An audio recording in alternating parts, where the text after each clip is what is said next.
Hi there, Lindsay here, the Frugal Crafter. Today I'm going to share with you my biggest mistake in watercolor. My friend Lisa over at Lacquerie Fine Art shared this idea with me and a couple of other of our artsy craftsy friends that she thought we should do videos just explaining the biggest mistake we've made in our medium, and that way it could help beginners avoiding that same mistake. So in the video description I will link up to all my crafty friends and artsy friends with their biggest mistakes so you can check them out.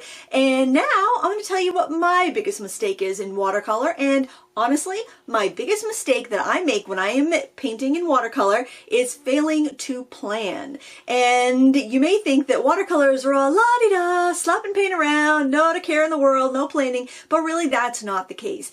Even on something that's simple, like a bookmark or a postcard, I'm still planning. I'm planning this tiny watercolor set I'm going to use. I'm planning by having my paper already cut to size. I'm planning by having all the supplies I need for that in a little travel bag so I can take it with me and paint those little postcards and bookmarks and whatnot. So there's always a plan. Now you don't want to get into a larger painting that you're going to spend several hours on with an inaccurate drawing. So the longer you're going to spend on a work, the more time you should put into the planning phase so that you don't get an hour or two into a painting and realize you drew something that was completely off scale, or you had something that was supposed to be symmetrical that isn't symmetrical, or you had some other major design flaw that you can't correct because watercolor is a transparent medium. Now, of course, you can add mixed media on top and you can disguise some of those flaws, but it's very frustrating when you intended to paint something entirely in watercolor and you had to rescue it using gouache, ink, or pastels.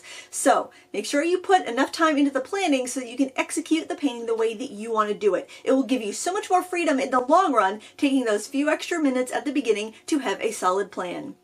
Now don't forget to check out my friends in the video description and see what their biggest mistakes were, and that way you can learn from their experience and you can avoid them as well. Thanks for watching. Until next time, happy crafting.